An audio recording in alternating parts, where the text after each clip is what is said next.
Y de verdad que para mí es bien difícil este reto y este honor que ustedes me conceden de poder compartir con maestros, maestras, profesores, profesoras, mucho más conocedores que yo de la historia y de las ciencias, para hablar de un hermano que cada vez que lo evoco debo derramar lágrimas, por el amor que siempre por él he sentido y sentiré.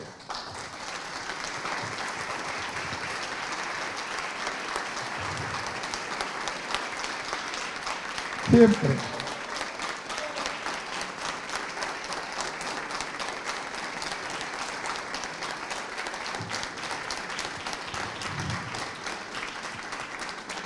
Y la verdad que es muy jodido hablar así. Es muy jodido. Porque ¿cómo habla uno de quien ama o a quien ama? Sin no caer en proselitismo o en posiciones que pudieran ser sectarias o sesgadas. Ya una experiencia como esta la viví con el hermano Ali Rodríguez allí en Cuba. Es un aniversario del 4 de febrero. Y bueno, se me ocurría que la manera de abordarlo era hablar de él a través de otros. Y en una ocurrencia anoche, tratando de pedirle algunos tips a Pedro Calzadilla, Pedro, que es un gran saboteador, pues me decía, no, habla de lo que tú quieras, pues ahí. Y a mí se me ocurría, coño, ¿será que es bueno hablar de la filosofía de Chávez desde el oráculo del guerrero hasta Iván Mesaro, por ejemplo? Que es un recorrido como bastante extraño, ¿no? E intenté construir allí algo un poco para pretender hacer un enfoque y provocar en nosotros, maestros ustedes, muchachos militares que como nosotros a esa edad ya estábamos conspirando, de intentar escribir a Chávez su pensamiento político, su planteamiento de Estado, desde la óptica de otros autores, filósofos. José Manuel Briceño Guerrero sería extraordinario, que recoge en el laberinto de los tres minotauros una descripción de nuestro pueblo que parece Chávez haber interpretado de manera magistral, pero tan magistral como esa obra de Briceño Guerrero fue la crítica que le hizo Ludovico Silva a su obra, que finaliza Ludovico esa obra con una frase genial que señala: es tan maravillosa la obra de Briceño Guerrero que me obligó a escribir 100 cuartillas para criticarla. O sea, que esas dos obras como tal pudieran darnos un referente científico, histórico, antropológico, filosófico incluso, del Chávez nuestro. Ese Chávez que tuvimos el honor de conocer, vivirlo, amarlo, odiarlo cuando no lo entendíamos, porque así era Chávez, amarlo con pasión de entregar la vida si fuera necesario para protegerlo, y a veces detestarlo porque hacía cosas que lo dejaban a uno fuera de todo foco. Y cuando venía que ya creía que tenía la cuestión más o menos clara para hacer esta conversa con ustedes, otro saboteador de oficio me interceptó aquí arriba, uno que llaman Iván Padilla, y me lanzó un par de preguntas ahí. Y me desboronó lo que yo iba a decir. Wilmar, ¿por qué Chávez cambió las armas, dejó las armas y se fue a la lucha política? Fue la primera pregunta. Y la segunda pregunta fue, Wilmar, el papel de la constituyente. Yo le dije, bueno, me vas a sabotear la disertación, porque a lo mejor algo de eso vamos a hablar allí, pues. Entonces yo quiero centrarme en esas dos preguntas de Iván para tratar de construir un camino desde esa obra escrita por un muchacho chileno de apenas 27 años y que algunos autores, no sé si de izquierda o de derecha, pero colombianos, todos, hicieron mucha bulla cuando apareció y se convirtió en un bestseller. Esta obra de Lucas Estrella, El oráculo del guerrero, que es una especie de manifiesto místico que un muchacho ensayista, al parecer biólogo y practicante de las artes marciales, plasmó en 36 capítulos como una especie de receta para lograr el éxito en la vida. Y dice el periodista colombiano que escribió la referencia que busqué, que es un libro que Marisabel le regaló a Hugo, antes de que Hugo ganara las elecciones o después que Hugo gana las elecciones. Y Hugo lo asumió como su libro de cabecera, pues. Y el libro se convirtió, después de la Biblia, en el libro más leído en América Latina, gracias a Hugo Chávez. Miles y miles y miles, casi millones de textos se vendieron. Incluso su precio se incrementó de manera tal que, bueno, ya era inalcanzable, ¿no? Y este periodista, que creo que viene de una corriente de izquierda colombiana, dice: ojalá nosotros pudiéramos tener a alguien en nuestra Colombia. Eso lo escribió por allá en el año 99, 2000. A alguien que nos hiciera leer el oráculo del guerrero. Y todo el mundo andaba con su oráculo del guerrero. Hasta Yudica andaba su oráculo del guerrero por ahí. Yudique, bueno, pues, ¿quién le va a meter cobas a Yudí sobre Dios y toda esa serie de cosas, ¿no? Entonces el compañero Chávez, en esa visión que tenía, casi que hasta mítica, y que muchos quizás intentaron deificarlo para hacerlo inaccesible, para hacerlo inmaterial, de mentira, pero Chávez tenía como esa visión mística de las cosas, que pudieran tener allí en el oráculo del guerrero algunos elementos interesantes, sabiendo, como quizás sabemos, porque esta obra recogía toda esa experiencia de la filosofía oriental, o sea, oye, una osadía, diría yo, tratar de plasmar la sabiduría del oriente, del mundo, en 36 capítulos, es una hazaña intelectual, de verdad. Es una hazaña. Y sobre todo en la complejidad del ser humano, y en la complejidad de la vida, y en la complejidad de la política como tal, de la sociedad como tal. Pero de ahí se agarraba Chávez, de esas cosas que pudieran ser como insignificantes, pero que al final del juego tenían una gran valía.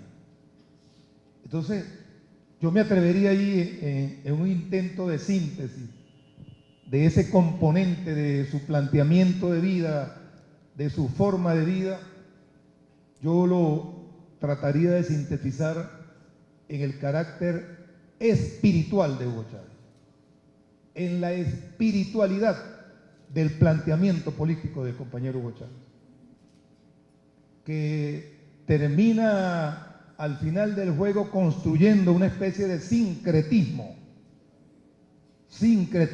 capaz de interpretar el sentir, la fe, lo teológico de cada ser humano, de cada grupo humano, interpretarlo y con él, con ese planteamiento, más allá del cuestionamiento o no del mismo, procurar la construcción de soluciones a sus problemas. Es decir, no lo negaba. Chávez no lo negaba. Chávez lo interpretaba quizás. Y allí, como en el judo, pues le daba un giro y lo lanzaba. Y por eso el rescate de nuestras culturas y planteamientos espirituales ancestrales, tanto aborígenes como afrodescendientes.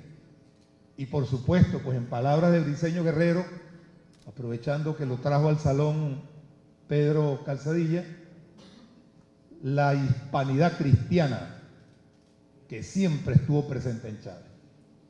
La hispanidad cristiana. El Cristo Redentor al cual se refiere el general Pérez Arcaya. El Cristo mártir, el Cristo desprendido, el Cristo de los pueblos, el Cristo de los pobres, el Cristo irreverente. Dame mi pizarrita ahí porque yo, como soy más bruto que el carrizo, siempre tengo que hacer rayas ahí para escribir. Entonces, yo voy a colocar aquí para el debate como que lo espiritual de Chávez, como un componente, creo, bien importante a tener en consideración cuando en una tarea pendiente que tenemos, todos los que de alguna manera hemos transitado este proceso desde su nacimiento hasta nuestros días, en escribir, en teorizar, en desarrollar esa poesía del proyecto único, porque es un proyecto único que en Venezuela se viene construyendo, y que de alguna manera ha sido ejemplo, ha sido referente mundial y tuvo sus resultados en los primeros años. Y tuvo, como por supuesto todo proceso político, sus caídas, sus errores, y pareciera que hay un resurgimiento importante en el mismo. Pareciera. Así que el componente espiritual es un elemento que en el compañero Chávez nunca dejó de estar presente. Un segundo componente que, a mi modo de ver muy particular, que siempre estuvo también en el accionar y en el planteamiento del compañero Chávez, era el carácter épico de la batalla, de la lucha, del proceso, de la política. Y ese carácter épico que viene no solo de su formación como cadete, como soldado de la patria, sino que viene de la gran influencia que en él siempre Bolívar tuvo, Miranda tuvo, Sucre tuvo. Todos esos próceres de nuestra independencia que nos antecedieron marcaron la condición política de Chávez. Y ese carácter épico que de alguna forma Chávez lo recoge en quizás uno de los documentos que con mayor profundidad Hugo interpretaba de Bolívar, que no es otro que el Manifiesto de Angostura. Si queríamos predecir lo que Chávez iba a hacer adelante, había que revisar el discurso de Angostura, el Manifiesto de Angostura. La visión de Estado que allí Bolívar reflejaba, la visión del poder que allí Bolívar reflejaba, el poder visto y analizado desde tres grandes componentes fundamentales, que en el caso de nuestra formación como militares siempre tenemos presente. El primero de ellos, el territorio, y del por qué la procura en Angostura de la unidad de los países del continente, especialmente del Brasil, señalaba Bolívar, especialmente de Brasil, que tenía por supuesto y tiene por supuesto el territorio más importante de nuestro continente, además de su riqueza.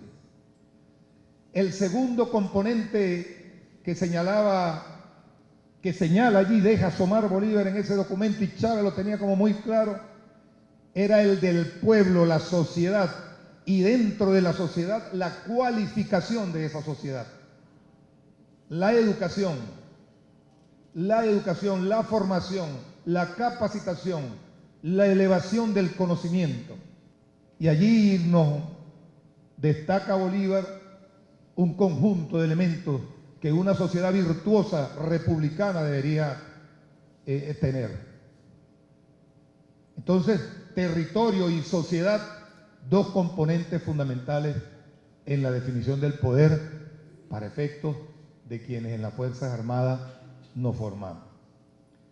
Y el tercer elemento que allí destacaba Bolívar y que Chávez recoge también en su proyecto político es el de la fuerza militar. Un ejército republicano, un ejército con conciencia, un ejército con capacidad de fuego, un ejército que sea capaz de imbricarse en el seno del colectivo o de la sociedad donde se va a desempeñar o donde va a combatir, para que sea indestructible. Indestructible. Y en ese carácter épico que lo trato de meter en esa pildorita, mis palabras, hubo un componente inicial importante en las políticas que Chávez nos legó como estadista. Yo he sido un creyente que en la historia de la humanidad hay tres organizaciones que son las que más han perdurado por su carácter jerárquico, vertical y doctrinario, que han sido la Iglesia, la universidad y las Fuerzas Armadas. Es inquebrantable la verticalidad, la rigidez y el dogma de esas tres instituciones. Bueno, Chávez, conocedor, como siempre fue, de sus Fuerzas Armadas, comenzó por intervenir, por penetrar desde otra óptica, desde otra posición, desde otra trinchera, a sus Fuerzas Armadas queridas y adoradas, como siempre la llamó. Y empezó a realizar una transformación aparentemente soterrada, allí hecho el Willie May, como dijeran nuestro pueblo, y mandó a los soldados a la calle, Plan Bolívar 2000. Y empezó la derecha a criticar, bueno, ahora los militares andan vendiendo papas, ropa interior de mujeres, etcétera, etcétera. Y Chávez, bueno, está bien, dejen quieto que el pueblo vaya, el ejército vaya a vender papas y vaya a vender ropa interior de mujeres. Y muchos militares, por supuesto, generales, encopetados de entonces, era una deshonra salir a compartir con un pueblo al que hace unos años atrás, en el año 89, le habían caído a plomo, lo habían masacrado, y todavía en el Plan Bolívar 2000 conseguimos nosotros cuerpos en los cangilones de La Vega, por allí, de gente que habían lanzado por allí ya en estado, bueno, lo que quedaba era los Amenta, pues. Entonces el pueblo se fue a la calle. ¿Y por qué Chávez manda ese ejército a la calle? Por múltiples razones. Cuando nos formamos en las Fuerzas Armadas, teníamos prohibido hacer contacto con el pueblo. Éramos una casta. No nos podíamos montar en autobuses, ni en camioneticas esas que habían antes, que ahora no existen, que llamaban por puesto. Teníamos que andar en taxi o en carritos, y los compañeros que vivían en el 23 de enero o en La Vega tenían que quitarse el uniforme para poder entrar al barrio, no porque en el barrio no lo dejaran entrar, no, era que no podían ir al barrio. Era una vergüenza ir al pueblo. Entonces un ejército que desde su génesis ha venido de las raíces más profundas del pueblo, la Cuarta República lo había venido separando y le había construido unas cercas, unas rejas normativas, institucionales, físicas incluso, y lo separó de la sociedad para poder someter a esa sociedad, para poder subyugar a esa sociedad. No en balde, cuando hubo el Caracazo, quienes atacaron a los habitantes de Caracas no fueron los soldados que aquí estaban acuartelados, no. Fueron las fuerzas especiales de selva que estaban en Bolívar, en Apure, a quienes mandaron para acá para que sin misericordia atacaran a quien estuviera al frente de ellos. Porque con toda seguridad iba a ser muy difícil que hubiese un familiar allí. Entonces, el primer resarcimiento como moral, digo yo, es una especulación de Wilmar Castro, que Chávez hace con su pueblo, es pedirle a sus fuerzas armadas: anda, encuéntrate con tu pueblo, a ese pueblo que golpeaste, que asesinaste, que humillaste, que lo sometiste. Y la Fuerza Armada allí metida con el pueblo, con el barrio, empezó a impregnarse nuevamente de sus orígenes. Empezó nuevamente a operar incluso con liderazgo.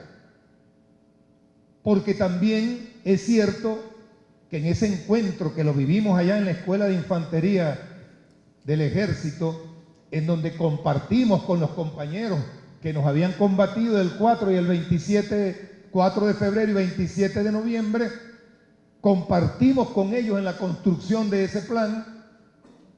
Habían allí roces muy importantes. Era interesante ver a Carlos Lanz sentado al lado del gordo Rosendo, por ejemplo. O a, ¿cómo se llama? Un compañero, el mismo Carlos Melo, que lo vimos ahorita ahí, pues, que venían de Bandera Roja y todo ese acuerdo de compañeros. Pedro Penso, el gordo Pedro Penso, sentado con Walter, ¿cómo se llama? Weffer y los otros, que nos habían echado plomo parejo. Plomo parejo. Construyendo con ellos, en esa actitud provocadora que siempre Chávez tuvo. Muy provocadora. Luego, no conforme con eso, que tuvo su primera prueba de fuego el 11 de abril del 2002, esa burla de la venta de sostenes y ropa interior femenina y papas y cebollas de nuestro pueblo por nuestra Fuerza Armada, tuvo su prueba de fuego el 11 de abril. Y empieza a insurgir esa fórmula mágica de la Unión Cívico-Militar. Una Unión Cívico-Militar que venía de hacer encontrar una izquierda dispersa, sectaria, dogmática, que no fue capaz de aglutinar al pueblo suficiente para combatir y derrocar un régimen. Y allí los grandes resentimientos que siempre hubo y que existen todavía, sentarlos en una misma mesa y compartir esas experiencias de lucha.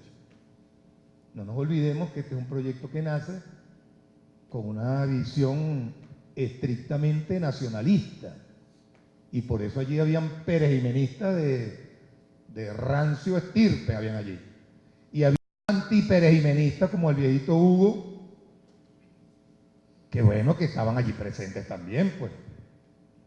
Y había gente de la derecha nacionalista, militarista. Esa era como, yo no sé, como una sopa y un entreverado, pues.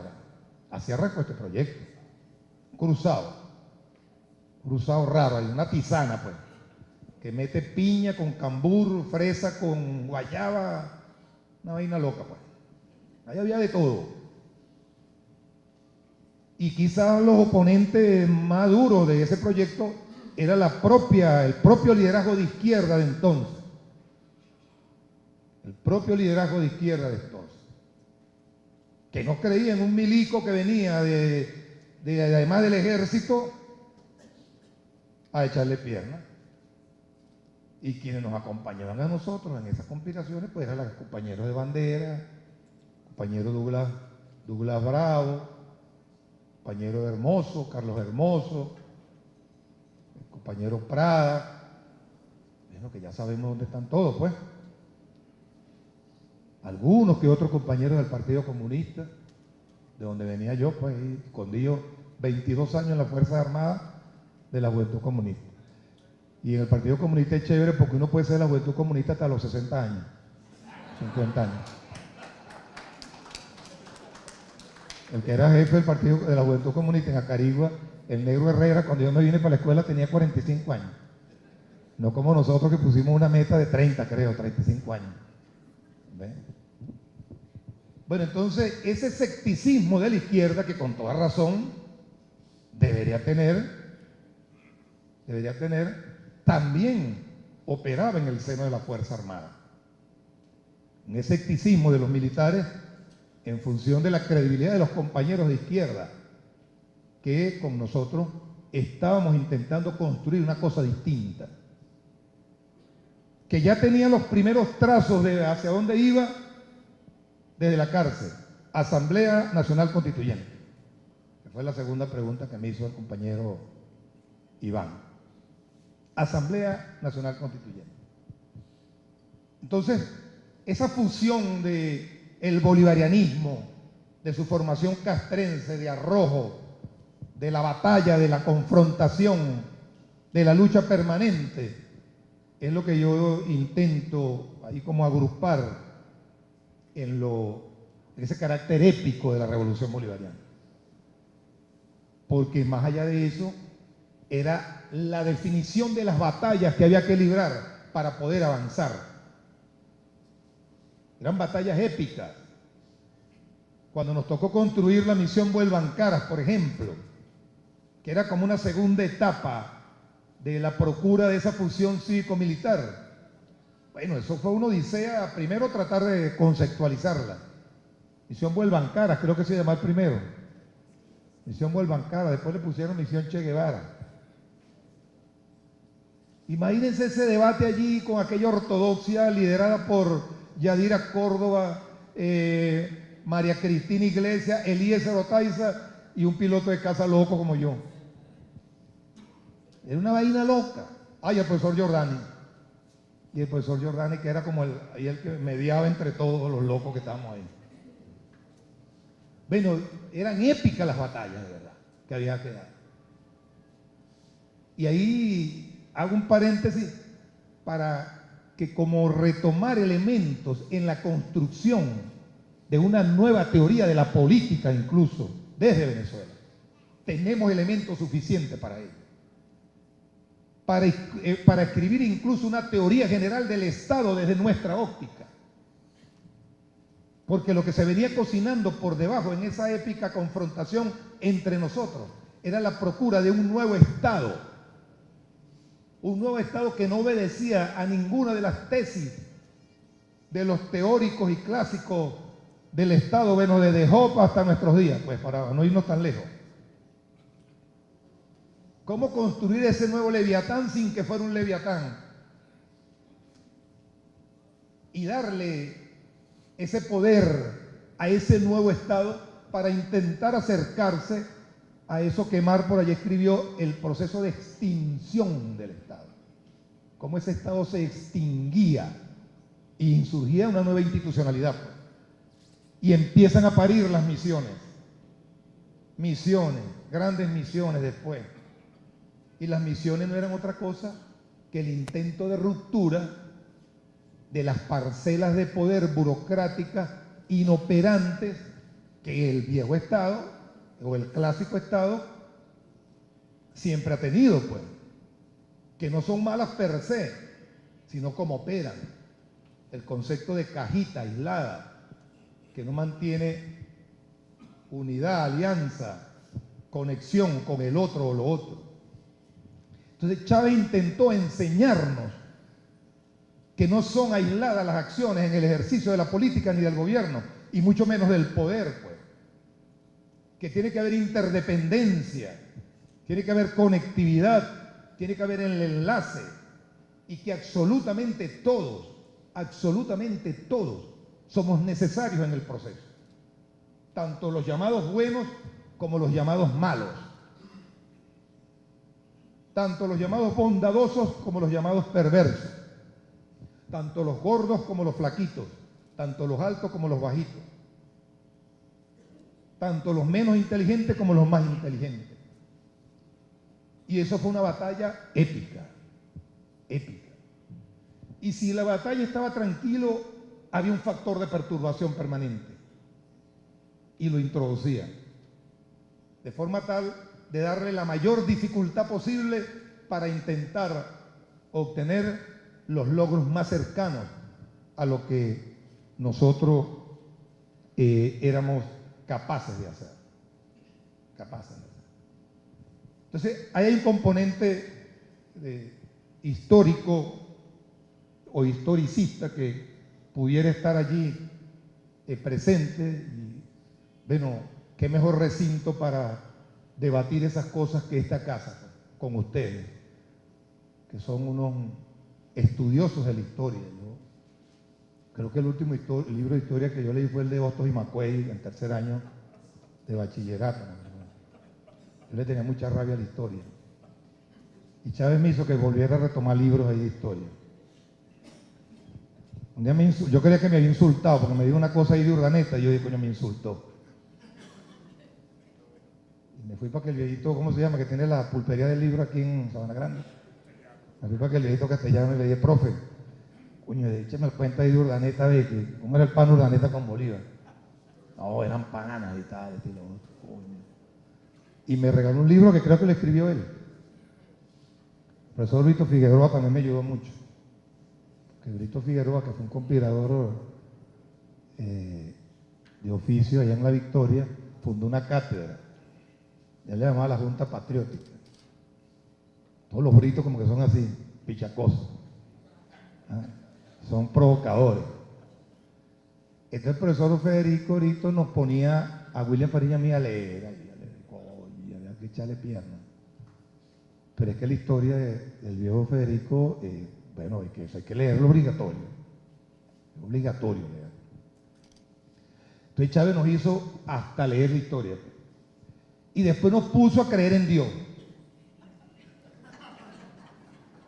Una vez cuando juramentó allá en el templo votivo ¿cómo se llama? A Chispita, al general en jefe Rangel Silva.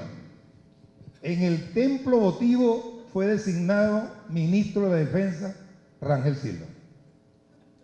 Y cuando viene, creo que es el Padre Nuestro, que uno tiene que agarrarse la mano así, estábamos los dos al lado, pues, yo porque era el gobernador y el presidente, y él me iba a agarrar la mano y yo le decía, no sea bolsa, ya me acaba de agarrarte la mano, carajo. Coño, me puso a rezar el Padre Nuestro y la cuestión. Ese era Chávez, era tan jodido que lo ponía uno a creer en cosas que uno intentaba no creer. Y como él fue monaguillo y se sabía todos los rezos y los cantos y la vaina, lo jodía. Mira uno cantando juntos de la mano, miembro de una iglesia, juntos como... Ese era Chávez. Conjugaba de una manera como magistral, mágica, todos esos elementos que para cualquier teórico de cualquier área de la ciencia eran como intocables, pues no hay nada así loca, vamos a hacer esto.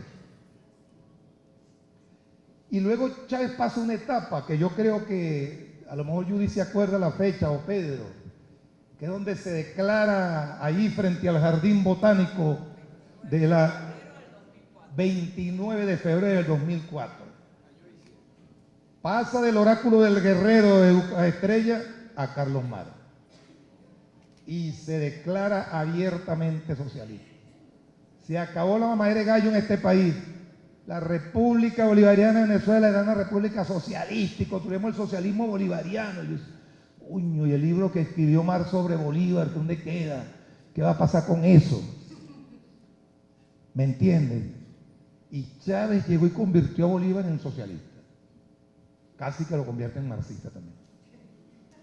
Casi, a lo mejor ni se vieron ni se conocieron. Pero se declara Chávez y empieza a construir lo que yo, de manera arbitraria y osada, llamo el carácter científico de la revolución bolivariana. Le da carácter científico. Quizás yo ya lo venía haciendo, como gran lector que siempre fue, y nos obligó a revisar los textos, nos obligó a repensar y a reinterpretar a los autores. Y de esa manera empieza un proceso mucho más abierto, ya con las lecciones de la victoria de diciembre, ya con las lecciones del Plan Bolívar 2000, ya con las lecciones del golpe de Estado del 2002, ya con los enfrentamientos que a nivel internacional veníamos dando en el seno de la comunidad andina, en el seno del G3, que lo conversaba con Judith allí en la oficina de Pedro, en el seno de la construcción del ALBA, en el seno de la construcción de UNASUR, en el seno de una nueva geopolítica que incluía a una parte del mundo que nunca nos habíamos atrevido a tocar, que fue la gran comunidad musulmana que existe en el planeta, los países árabes, el mundo asiático, que era para nosotros extraño, todo eso, el Caribe, que lo veíamos ahí como un gallinerito, lo veía la Cuarta República, y esos países del Caribe que nos estaban psiquitrillando como estábamos debatiendo el ALCA, se convirtieron en los grandes aliados y en la gran fuerza que Chávez, cuando puso en las manos del pueblo una de las armas geopolíticas más importantes que hemos tenido, que es el petróleo, al servicio de esos pueblos humildes, logró en principio una fase de emancipación de esos pueblos, y que no fue otra cosa que se reconociesen ellos mismos como tales, que se reconociesen como tales, para que luego juntos, entre todos, construyésemos la multipolaridad, un mundo pluripolar, multiétnico, multicultural, libre, que es la batalla permanente, porque la libertad quizás sea como la verdad, pues. Nunca la vamos a conseguir, pero nunca dejaremos de buscarla tampoco. Nunca dejaremos de buscarla. El día que digamos que conseguimos la libertad, bueno, nos estamos metiendo en la mentira más grande del mundo. O el día que creamos que conseguimos la verdad, igualmente. Entonces, en ese transitar de lo científico, el carácter dialéctico de Chávez. Desde la dialéctica hegeliana hasta la dialéctica de Nietzsche, pues. Esa dialéctica permanente que lo llevaba a repensar, lo llevaba a contradecir, lo llevaba a una actitud de irreverencia permanente. Y ahí me detengo también un segundo. Irreverencia que muchos confunden con indisciplina, con insubordinación y con desobediencia. No. Yo particularmente soy de los que creo que para ser irreverente hay que ser exageradamente disciplinado. Exageradamente disciplinado. Difícilmente se es irreverente si no se tiene disciplina. Y a veces la gente confunde esas categorías porque cree que la irreverencia es ser desobediente. Y las Fuerzas Armadas, que se sostiene sobre esos tres pilares, la obediencia, la subordinación y la disciplina, y a veces la confunden en una sola. Bueno, Chávez era, como decía yo en una oportunidad, patológicamente irreverente y patológicamente disciplinado. Y esa que pudiera ser una contradicción, más es una gran complementación de actitud ante la vida, siempre estaba presente, siempre estaba presente. Por eso yo cuando intentaba entender a Chávez, al compañero, al amigo, al hermano, que aquel 8 de diciembre, yo particularmente a las 11 de la noche fue que me enteré de su estado de salud, y mi mujer y yo que estábamos ahí compartiendo la noticia, ante la pregunta que ella me hacía, ¿qué vamos a hacer si Hugo no viene? No me pregunte eso porque no sé, pues. No me pregunte nada, no sé. Me fui para allá, para un huequito donde tengo unos libritos ahí, y me conseguí este señor, que Chávez siempre lo citaba mucho, Friedrich Nietzsche. Así habló Zaratustra, para intentar comprender lo que Hugo había dicho, había hecho y quería que hiciéramos. y quería que hiciéramos en lo que ya presagiábamos podía pasar. Y nunca olvidaré una paliza que me dieron por una cuestión que dije allá en el Parque Central, porque tuve la honra de ser parte del primer comando de campaña que el compañero Hugo tuvo y parte del último comando de campaña que el compañero Hugo tuvo. Y yo recuerdo que en una reunión, yo no sé si tú estabas ahí, Judío, Yadira, estaban todos los cuadros del PSU y del Gran Polo Patriótico en un salón de estos del Parque Central, y me tocó a mí hablar de último casi. Profesor Giordani, Carneiro y yo, éramos los tres últimos. Carneiro me antecedió, la vi yo, y luego habló el profesor Giordani. Y yo, después de haber escuchado a todos los compañeros, lo único que les dije, mire, yo lo único que les pido es que tengamos el coraje de tenderle una alfombra roja a Chávez. En ese término que usan los burgueses, pues así como dice la gente que yo soy un burgués, una oligarquía burguesa y vaina. Bueno, una alfombra roja para que Chávez, coño, haga el menor esfuerzo posible, porque Chávez está enfermo, le digo. Fue en octubre, estaban días para nada. Entonces nosotros tenemos que hacer todo el esfuerzo para que el pana, coño, haga lo mínimo posible y trate de durar un poquito más. La gente aplaudió y coño, a las 2 de la mañana me llamaron y me armaron un tremendo pecho. ¡Qué bola! ¿Cómo a ti se te ocurre decir que yo, que te lo...? Alguien, no voy a decir quién, porque después me enteré quién era, de los adulantes que nunca faltan en la cercanía del poder, bueno, fue y le dijo, coño, qué bola tiene Wilmer y tal. Dijo esto. Bueno, lo dije pues. Lo dije. Y pasó lo que pasó. Chávez ganó una campaña, coño, increíble, realmente increíble, con un esfuerzo sobrehumano. El evento que hizo en Portuguesa fue una vaina monstruosa de gente que cuando lo tocaban por los laterales acusaba el dolor que lo agobiaba, y bueno, ganó pues.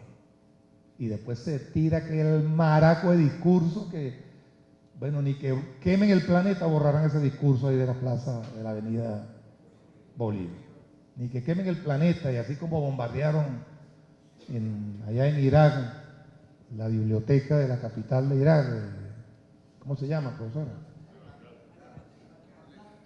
De Bagdad, que volaron ahí, intentaron borrar la historia, la génesis de la civilización occidental. Bueno, ni que hagan eso, van a borrar ese discurso y esa actitud del compañero Chávez ahí en la avenida Bolívar. Entonces, ese carácter épico, esa dialéctica, yo he intentado, porque yo soy un fanático también de la lectura de este autor, si quisiéramos valorar de repente el accionar del compañero Chávez, quizás Nietzsche, Friedrich Nietzsche, pudiera ser de los filósofos clásicos de nuestra historia el que más se acerca a sus posiciones. En Así habló Zaratustra, en un esbozo que hace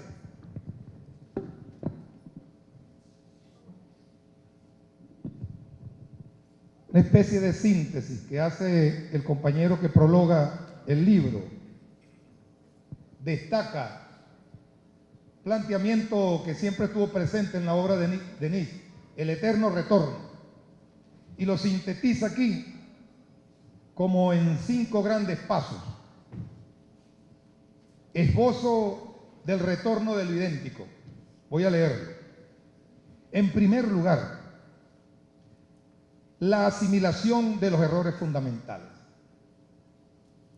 Esta era una tarea que en el marco de la autocrítica Chávez siempre se hacía. Asimilaba y reipostaba, no obviaba. La asimilación de las pasiones. Como decía recientemente una actriz en una película, la pasión siempre gana. Y esa pasión fue la que llevó a Chávez a donde lo llevó, a las grandes victorias y a la eternidad. La pasión que imponía a todo lo que hacía. Cuando cruzó por tierra la frontera con Irak a visitar a Hussein, cuando se paró con 4 pares de genitales ahí en el atrium de las Naciones Unidas allí, y les restregó en la cara a todo el mundo al demonio que acaban de escuchar el día anterior. Y bueno, y lo que hizo con la UNASUR, pues como construyó, tejió UNASUR a pesar de todas las dificultades. Cuando se juramentó, que fue premonitoria y ante esta constitución moribunda. Y bueno, esa pasión lo llevó a lo que es ahora, pues, y lo que será siempre, a reunirnos aquí en este salón, a pensar en él, a tenerlo ahí presente con nosotros y a estudiarlo con profundidad. Y como le decía ya la profesora, no permitamos que otros vengan desde afuera a escribirnos la historia de Chávez. Coño, nosotros que lo vivimos, chicos, que lo tocamos, que nos calamos el regaño, el jalón de oreja, todo. Va a venir otro de afuera a escribirnos sobre Chávez, estando nosotros aquí. Eso es una deuda pendiente que está allí. A eso tenemos que meterle pasión para que lo que decía Patricia no se quede en un simple reto allí, creyendo que la historia llegó a su fin. No, pases a otro estadio y ese estadio pasará a otro estadio, y si no pasa hay que provocarlo. Y este momento que estamos viviendo en la actualidad es parte de esos procesos de rupturas y de construcciones, rupturas y construcciones. Si no, no fuera una revolución. La asimilación de las pasiones es el segundo elemento que destaca el autor que recoge Nietzsche en esta obra. La asimilación del saber que renuncia, es decir, la pasión por el conocimiento. Y luego hay que, con mucha modestia y con mucha humildad, releerse a profundidad los planteamientos de Zaratustra recogidos por Nietzsche aquí en esta obra. El inocente es el cuarto, es decir, el individuo como experimento, el aligeramiento, el rebajamiento, la debilitación de la vida, transición.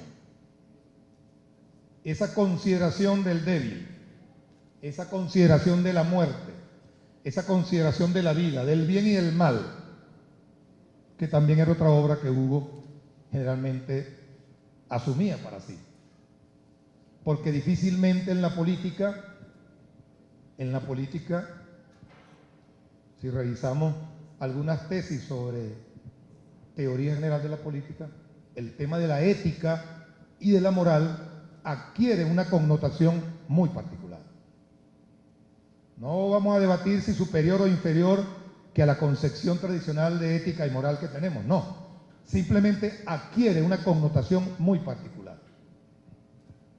Y es sencillamente porque en esa ética de la política hay acciones sustantivas que tienen valor intrínseco per se, y hay acciones instrumentales que adquieren valor en función del logro que se alcanzó con ellas, que pueden haber sido buenos o malos, pero eran acciones que había que tomar. La guerra, una de ellas, por ejemplo. La guerra. El conflicto abierto. Entonces,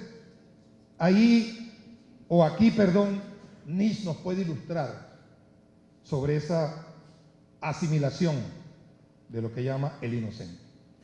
Y el quinto elemento, dice Nietzsche, es el nuevo centro de gravedad, es decir, el eterno retorno de lo idéntico, importancia infinita de nuestro saber, de nuestro errar, la errancia como mecanismo para el aprendizaje, para el conocimiento. Porque hemos creído que lo que está escrito es literalmente la verdad, pues. Como muchos preceptos de la ciencia que hemos asumido como valederos, verdaderos, y bueno, no fueron ciertos. Y con toda seguridad Hugo, que era un ser humano, cometió errores. Errores que fueron enseñanzas para nosotros. Algunos creen que, por ejemplo, el haber perdonado a quienes le dieron el golpe de Estado y no haber tomado una acción ejemplarizante, como la que tomó, por ejemplo, el compañero Fidel cuando aquellos héroes de Angola se comieron la luz. Bueno, algunos creen que es un error, a lo mejor no fue. Es la historia la que de repente nos dirá acertó o no acertó. Quizás es prematuro hacer valoración.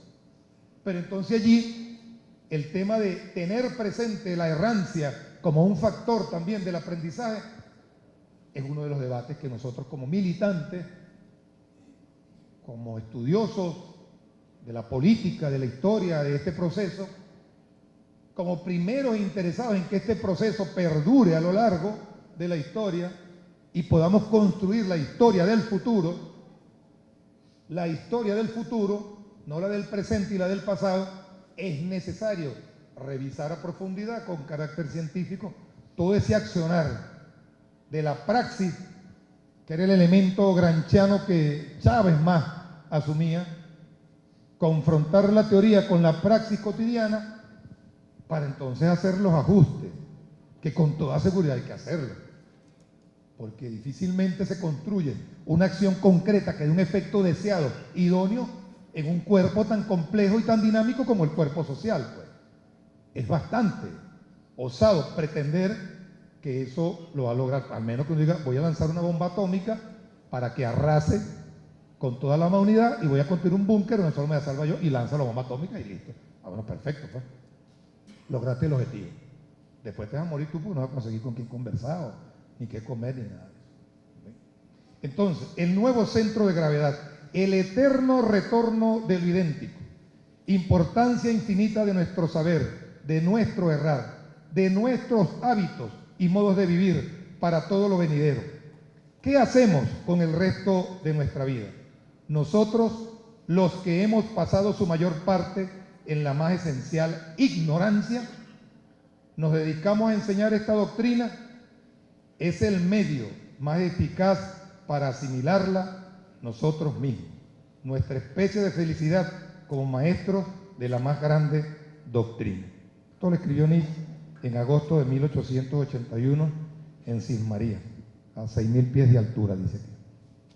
Es decir, el planteamiento del eterno retorno, la búsqueda permanente, es un componente que si quisiéramos agruparlo de manera arbitraria en estas tres categorías que yo he querido colocar allí, es un componente que el compañero Hugo imprimió a esta revolución.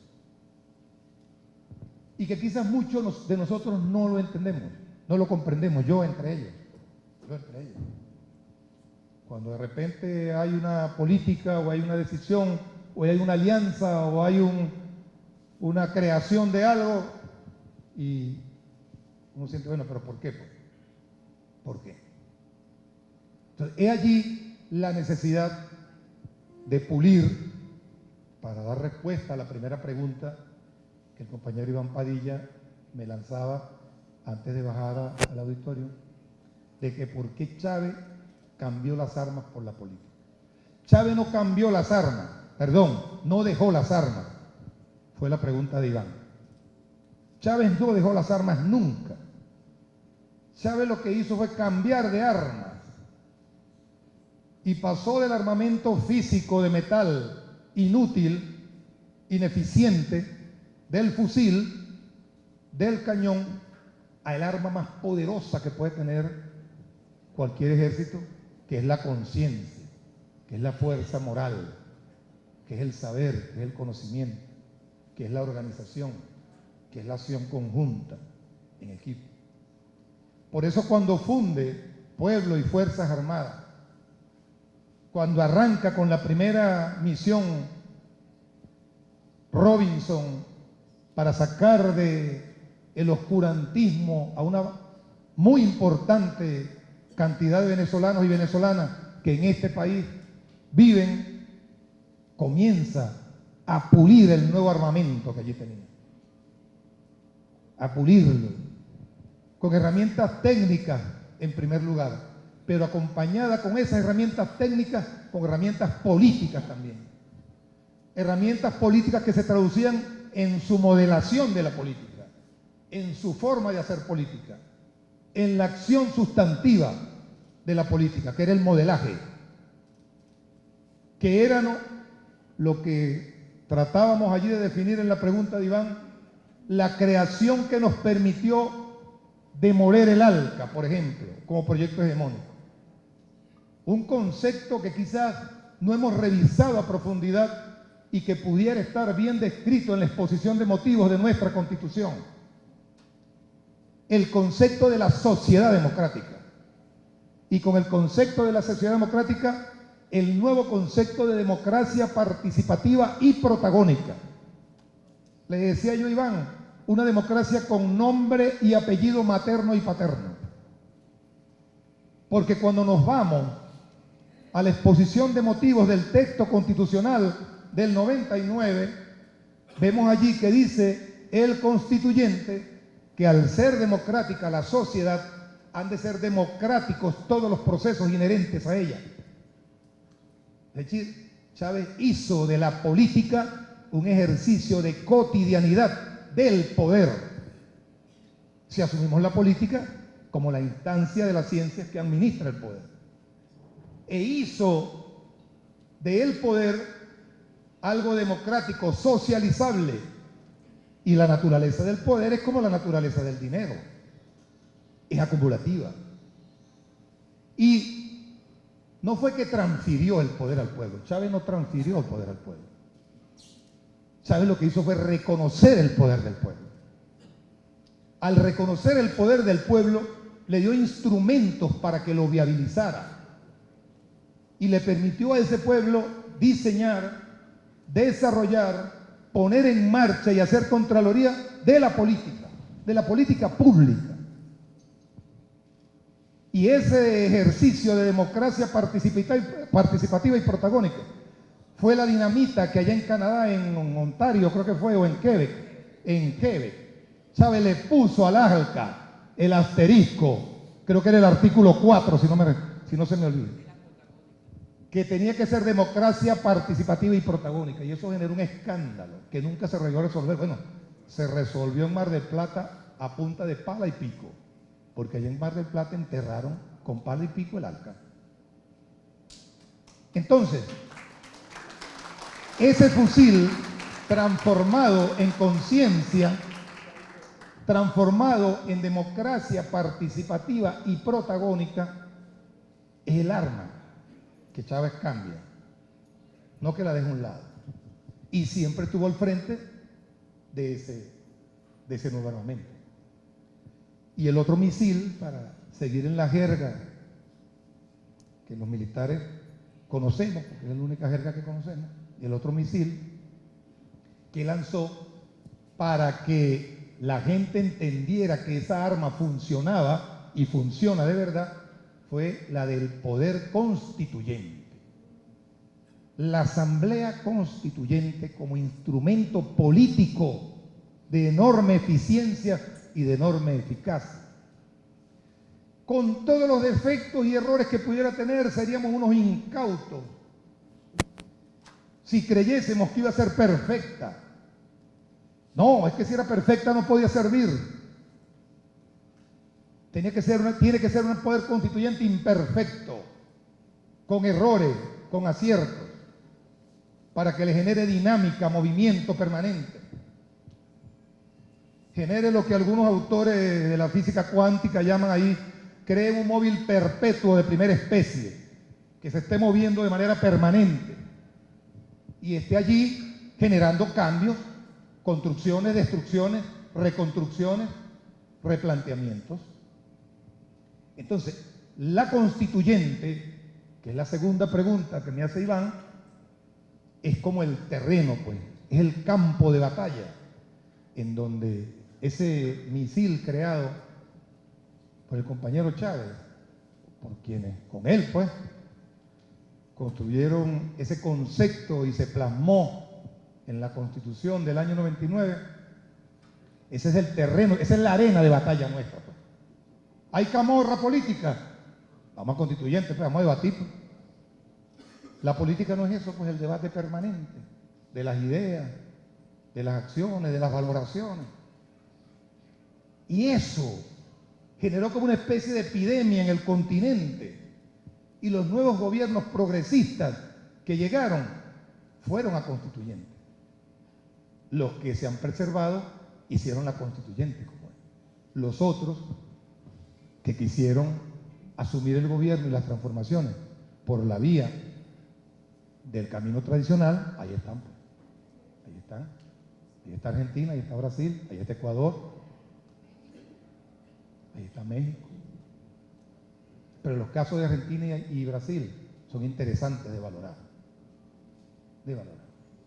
Ahora, ¿qué retos nos quedan por delante? Bueno, yo creo que el reto que nos queda por delante es profundizando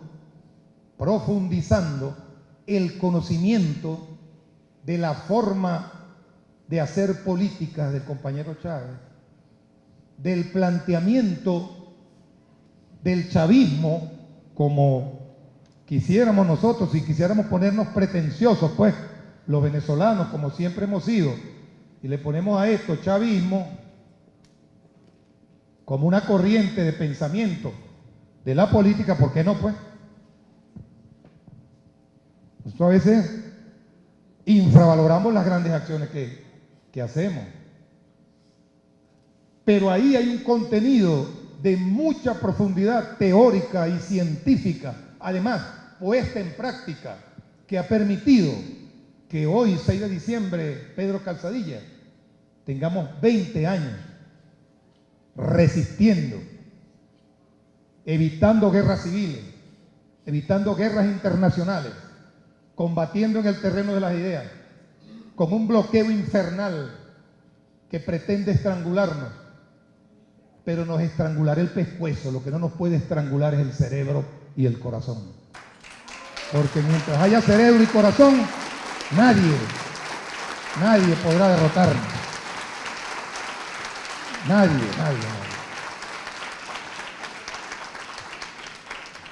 Entonces yo creo que jornadas como esta, querido hermano Pedro, y ustedes pues que hacen posible, muchachos de las Fuerzas Armadas, que viven los avatares de este proceso revolucionario que estamos llevando. Ustedes seguramente en sus escuelas siguen debatiendo a Adam Smith y a Clausewitz, y a todas esas cuerdas de la hora de paja que el capitalismo creó para formarnos a nosotros bajo las escuelas prusianas. Y pueden leer a Ludo también, y pueden leer a Ho Chi Minh, y pueden leer al viejito Kalashnikov, a todos esos guerreros que diseñaron, y sobre todo pueden leer a Bolívar en su profundidad, pueden leer a Zamora en su profundidad, y entender en Chávez, que es la síntesis de todos ellos, lo que es la lucha de todo el pueblo, la lucha de todo el pueblo, y como si la fuerza moral, que es allí donde nos están atacando, donde pretenden envilecernos, imbecilizarnos, allí es donde la coraza de Chávez tiene que estar más sólida. Chávez no se dejó tentar por esos demonios, ojo, y que se los ponían así bombitas, pues. Y él sabía que estaban allí y los conocía. Algunos los excretaba de manera medio discreta, otros los envolvía y los neutralizaba allí, otros los penetraban, en el buen sentido de la palabra, como humano que era. Pero la elevación de conciencia y la fuerza moral que ahora tiene nuestro pueblo y que ha alimentado a esa fuerza armada, que después que Chávez la mandó para el barrio, la segunda jugada estratégica que hizo fue meterle el pueblo en los cuarteles, que también le causó mucha recherita a muchos militares. Le metió el barrio en los cuarteles y llenó Fuerte Tiuna de pobres, de gente humilde, no de pobres, de gente humilde, de todos los colores y tamaños, y llenó la base Aira Libertador de pueblo, y llenó la base Sucre de pueblo, y todos los cuarteles de importancia de pueblo. Y por eso es que no nos han destruido, porque ese pueblo está ahí. Por eso es que no nos han destruido. Pueblo y Fuerzas Armadas es una creación maravillosa de Chávez. Pueblo y Fuerzas Armadas. Constituyente es una creación maravillosa de Chávez. Más allá que como figura política ya existiese, pero su puesta en escena es una condición muy particular nuestra. Democracia participativa y protagónica es un parto nuestro. Nuestro. Muy a lo Briceño Guerrero, pues. Muy a lo Briceño Guerrero. Nuestro.